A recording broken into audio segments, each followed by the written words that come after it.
Hello दोस्तों, उम्मीद है आप सब अच्छे होंगे। चलिए शुरू करते हैं पार्ट 2, जहां रोहिणी एक तरफ संघर्ष कर रही है और वहीं ससुराल वाले अपनी ही धुन में मस्त हैं। तो शुरू करते हैं रोहिणी से।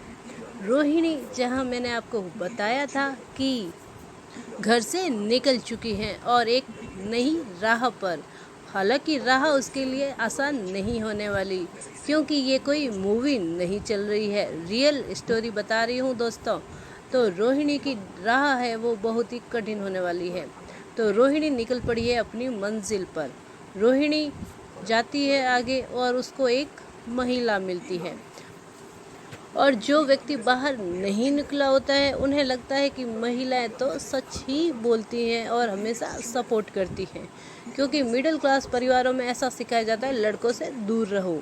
अब चाहे वो कैसे भी इंसान हो, तो एक मानसिकता डाल दी जाती है अंदर। तो वहीं उसको जो महिला मिलती है वो थोड़ी सी बुजुर्ग होती है, और रोहिणी की थोड़ी सी हालत देखकर वो अंदाज़ा लगाती है कि कुछ ना कुछ समस्या चल रही है। तो वहीं रोहिणी नहीं समझ पाती उसकी जालसाजियाँ।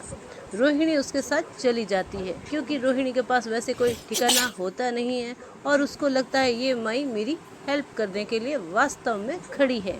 और जो माई थी वो रोहिणी को अपने साथ लेके जाती है और लेके जाने के बाद खाना खिलाती है। तो थोड़ी देर बाद रोहिणी को ऐसा लगता है हल्का सा उसको चक्कर आ रहा है।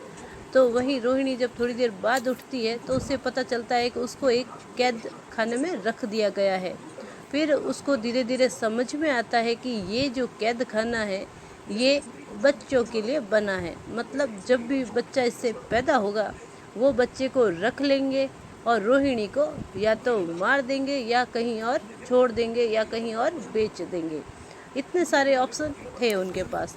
तो रोहिणी धीरे धीरे समझ तो जाती है कि उसके साथ क्या हो रहा है, लेकिन वो ये नहीं समझ पाती कि अब किया क्या जाए। लेकिन रोहिणी थोड़ी सी इस मामले में मैं आपको बोलूँगी कि थोड़ी सी चालाक निकलती है, और वो माई को ऐसा आभास नहीं होने देती कि उसको सारी चीज़ें धीरे धीरे समझ आ रही है। तो वो ऐसा प्रिटेंड करती है कि वो माई के साथ है और माई को अपना ही मानती है। लेकिन जो माई है वो इतना आसानी से तो इस पर ट्रस्ट करने वाली है नहीं।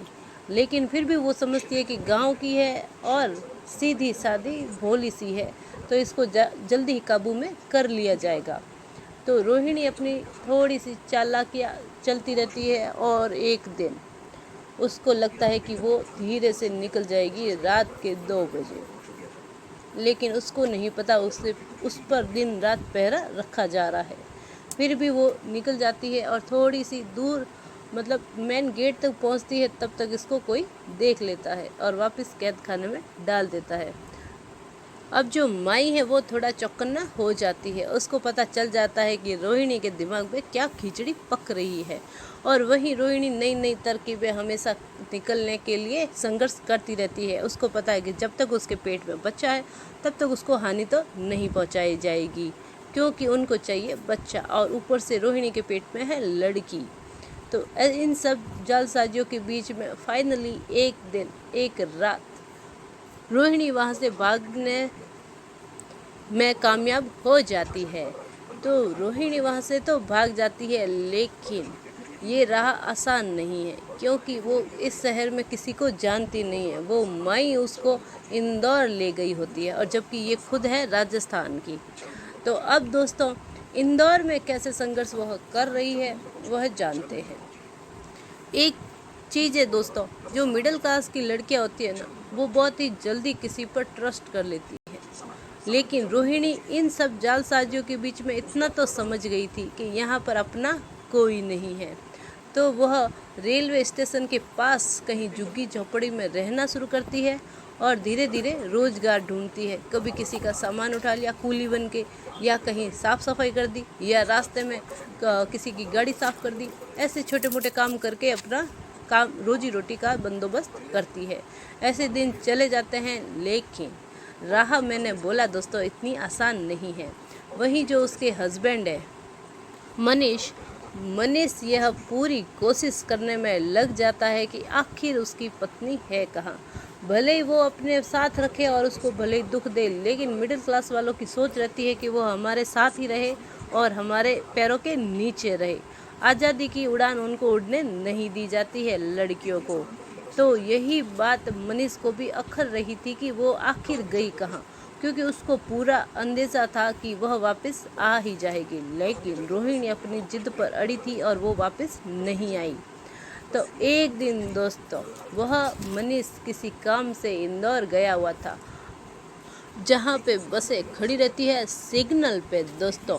तो सिग्नल पे एक बार मनीष की गाड़ी खड़ी हुई थी और वहीं आसपास जो हमारी रोहिणी है वो गाड़ियाँ साफ करके पैसे ले रही थी।